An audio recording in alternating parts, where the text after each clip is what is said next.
Баршаларыңызға қайырлы күн, менің алтын оқырмандарым, менің каналыма қош келдіңіздер. Сіздермен бірге Меруерт асханасы видеом соңына дейін көріп, қызықты маңызды жерлерін жіберіп алмаңыздар. Сіздермен бірге өте дәмді болып шығатын асқабақ қосылған манты дайындайтын боламыз. Видеом соңына дейін көріп, мені бақылап отырыңыздар.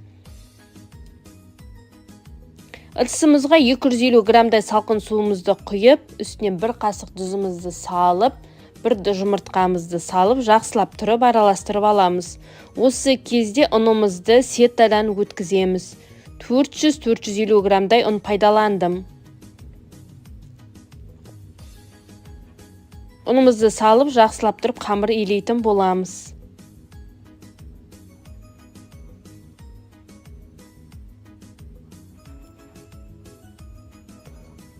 Ыдысымызда ешқандай ұн қалмасын, соңына дейін таптаза етіп илерсіздер. Қаттырақ қамыр болуы керек. Ыдысымызда ешқандай ұн қалмады. Енді қамырымызды бөлек шығарып, қосымша иі қанғанша қамырды қатты етіп илейтін боламыз. Сіздер де міндетті түрде осылай жасаңыздар, сол кезде мантыңыз езілмейтін, тесті жақсы болып шығады.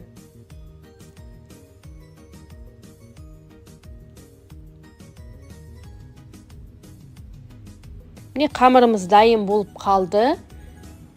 Қамырымызды екіге бөліп қоятын боламыз, екі дөңгелек жасаймыз. Қазір жайғанда да бізге өте ыңғайлы болады.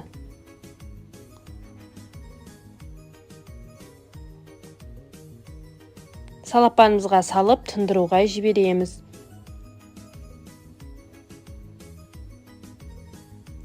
Осы кезде мантымыздың начинкасын дайындаймыз. Мен 3 дана бияз пайдаландым. Осындай 4 бұрышты көбейткеп турап алатын боламыз. Биязыңыз көп болған сайын мантыңызда сочный, дәмді болып шығады.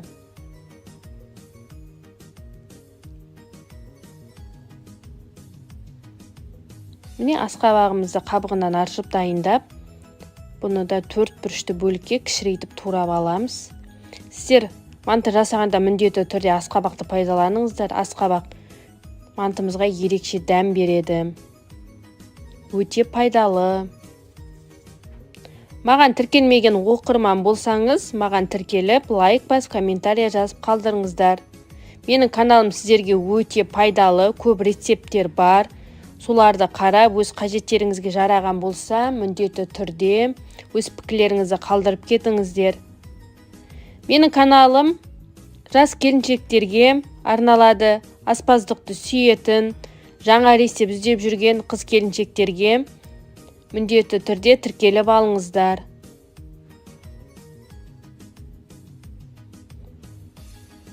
Міне асқабағымызды турап болдық. Енді менде сиыр етінен фарш бірге алам.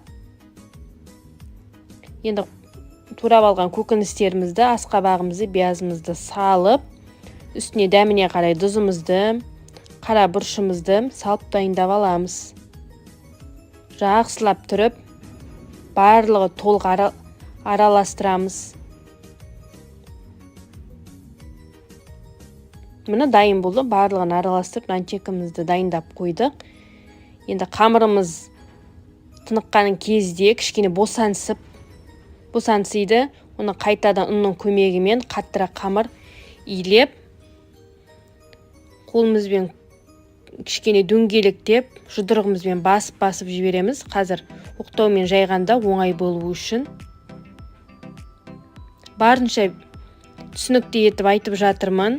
Мені жаңа түскен келіндер қарауы мүмкін, соларға кеңесімен бөлісіп жатырмын. Мұқият сіздерде толығына дейін видеомды қарап, өз пікірлеріңізді қалдырып, қолдап кетіңіздер. Қазақша каналдың дамуына үлестеріңізді қосып қойыңыздар.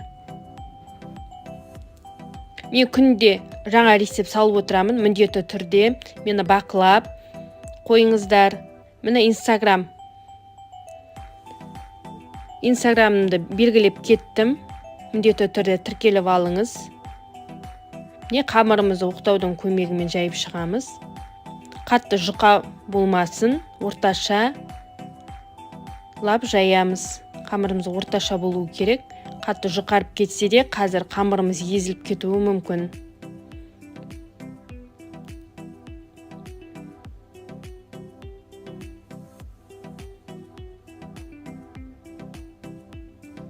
Менің каналымна қандай рецепт түрлерін көргілеріңіз келеді, соны да жаза кетіңіздер. Міндетті түрде комментарияны міндетті түрде оқимын, кері байланыс жасаймын сіздерге. Міне, қамырымыз дайын болды. Енді кесіп, 4 бұрышты көлемде кесіп аламыз.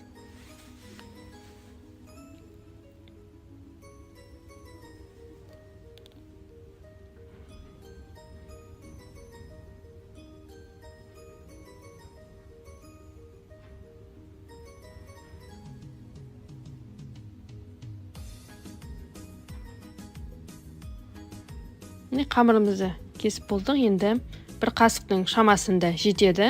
Қамырымызды салып, осылай дәл видеодағыдай біріктіріп шығамыз.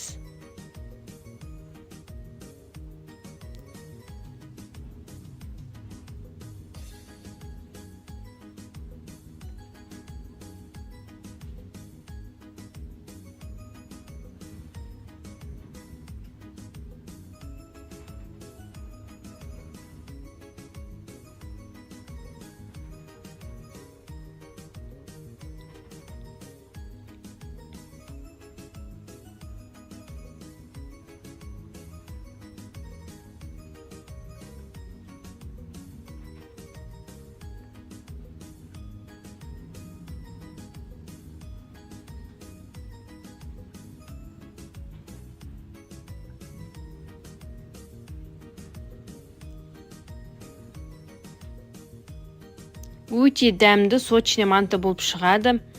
Құрамын описание бөліміне қалдырдым.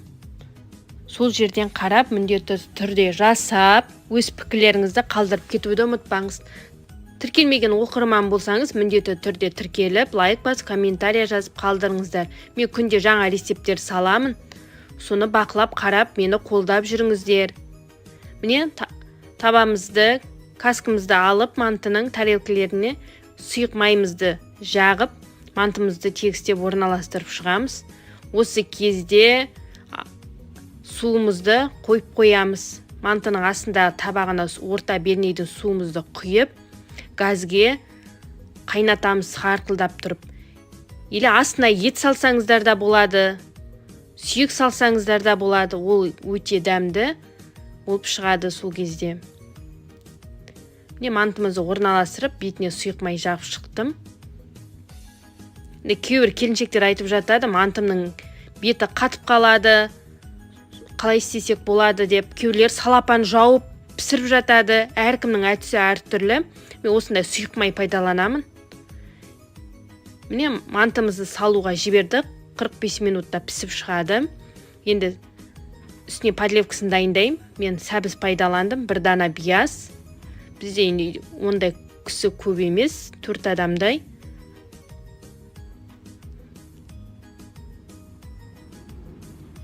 Сіздер енді отбасыларыңыздың мүшесіне байланысты дайындайсыздар.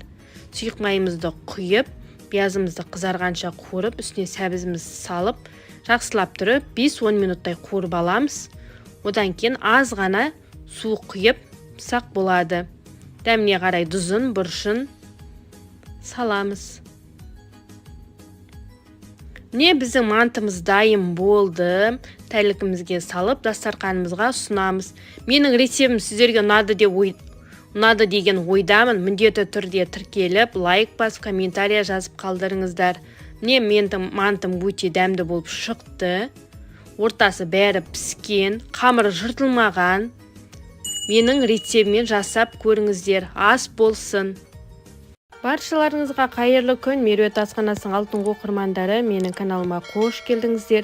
Сіздермен бірге өте дәмді, бір жасағаннан шығатын тұшпарадан сорпа дайындайтын боламыз. Тұшпарамыз езілмейтін, жыртылмайтын, бір жасағаннан шығатын тұшпара дайындаймыз. сорпамызда ерекше дәм болады. Бізге керекті ұн, 1 қасық тұзымыз, 1 дана жұмыртқамыз, 2 қасықтай сұйық майымыз, бөлме температурасындағы суымызды құйып, алғашында қасықпен араластырып аламыз. Одан кейін қолдың көмегімен орташа тығыздықтағы қамыр илейтін боламыз. Меруерт асханасына тіркелмеген оқырман болсаңыз, тіркеліп, лайк басып, комментарий жазып қалдырыңыздар. Қазақша каналдың дамуына үлестеріңізді қосып, қолдап кетіңіздер. Менің каналымда түрлі жаңа рецепттер болады. Міндетті түрде мені бақылап жүріңіздер. Және де достарыңызбен де бөлісуді ұмытпаңыз. Қамырымызды соңына дейін илейміз, ешқандай ұн қалдырмаңыздар. Әдемі, жұмсақ, орташа тығыздықтағы қамыр дайын болады. Бетін жауып, 15-20 минутқа тындыруға жібереміз. Оған дейін біз салмасын дайындайтын боламыз.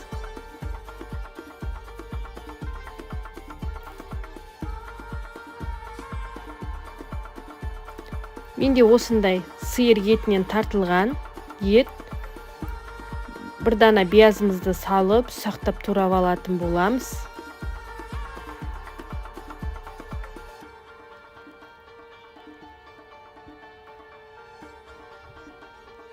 Мен үлкендеу биязды пайдаландым. Етімізге биязды молынан салсақ, ерекше дәмді болып шығады.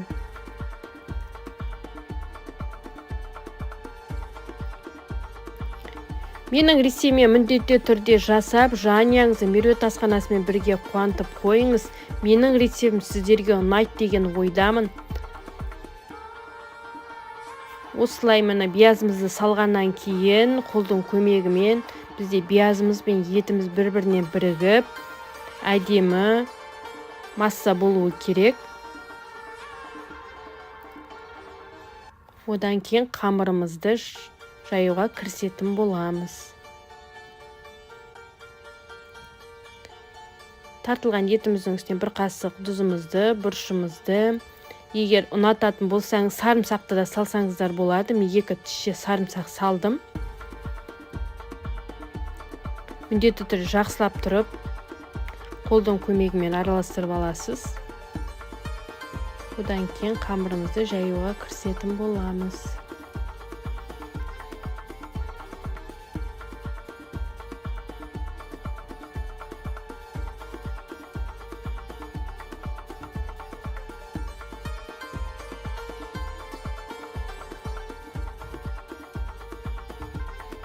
Осы тұшпараның құрамдарын грамына дейін описание бөліміне қалдырамын. Сол жерден қарап жасаңыздар.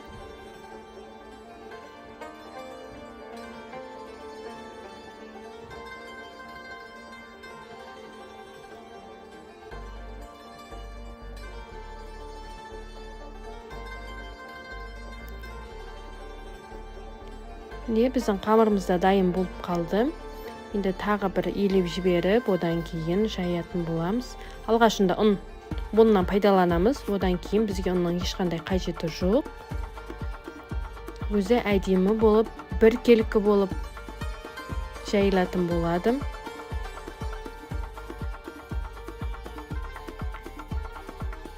Менің каналымда түрлі дәмді, тәтті салаттардың, тіске басарлардың рецептері өте көп. Іздегеніңізді міндетті түрде менің каналымнан табасыздар.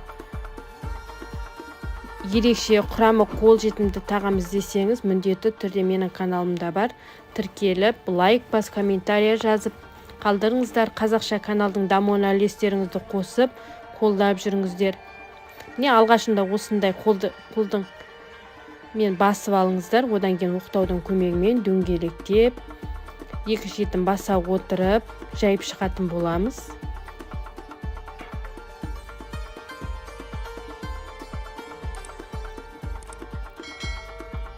Бізде дөңгелектелген әдемі қамыр жайылатын болады. Өте дәмді, ерекше қамыр болады.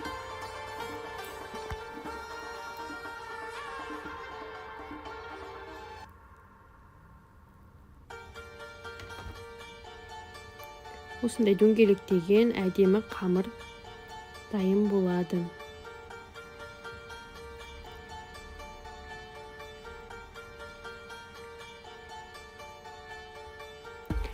Сіздердің де шпараны қалай дайындайсыздар?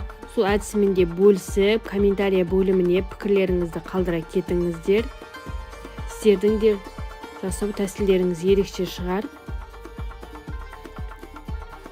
Маған қандай кеңестеріңізді айтасыздар, оны да пікірлеріңізді қалдыра кетіңіздер. Міне бізде жұқа орташа қамыр болды. Енді мен осылай 4 бұрышты етіп кесіп қолдың формасымен жасап шығарамын. Енді сіздерде арнайы формаларыңыз болса, солармен жасасаңыздар болады. Мен де осылай қолмен түйгенді жақсы көремін.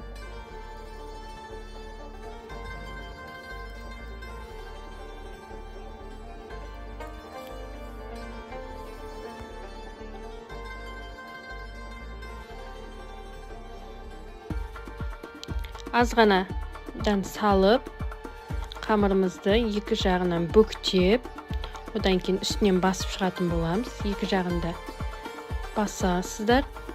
Одан кейін екі жағын астына қарай бүгіп жабыстыра қоямыз. Ешқандай қиындығы жоқ. 1-2 қайтара сіздерге көрсете берейін. Менің каналым жаңа түскен келін болсаңыз, ерекше, дәмді, өзгеше, құрамы қол жетімді тағамдар рецепттерінің видеолары көп. Сіздерде қарап, жасап, жанұяңызды, отбасыңызды Меруерт асханасымен бірге қуантып қойыңыз.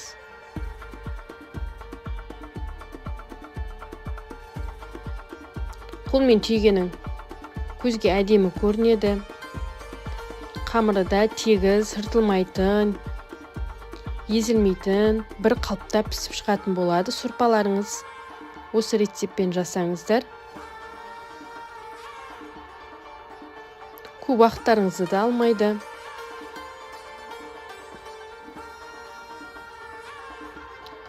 Бірнеше қайтара көрсетіп жатырмын сіздерге түсінікті болу үшін.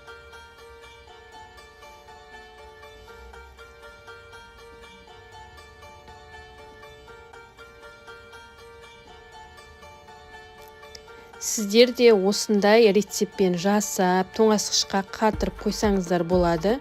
Бір асығып жұмыстан келген кезде пісіре қоюға өте таптырмас, дайын полуфабрикаттар.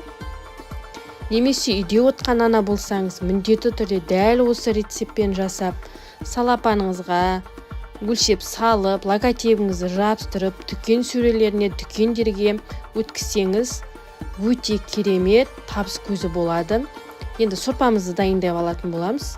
Сұйық майымызды құйып, биязымызды салып бір дана тамыр-пасын салып, жақсылап сарғайғанша қуырып аламыз.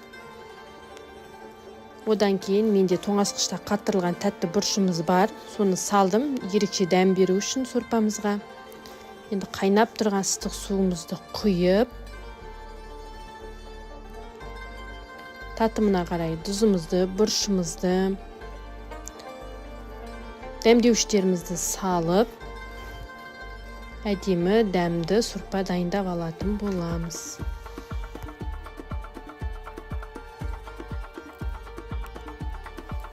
Суымыз бір қайнап алады. Одан кейін картопымызды, егер ұнатсаңыз сәбіз салсаңыздар болады. Қайнағаннан кейін шпарамызды салатын боламыз. Еш қорықпаңыздар, езілмейді, жыртылмайды, бір қалыпты пісіп шығады.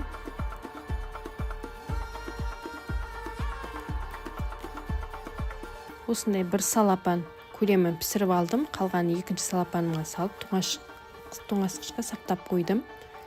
Бір жұмыстан асығып келгенде осындай дәмді сорпа дайындап ішетін боламыз. Ас болсын.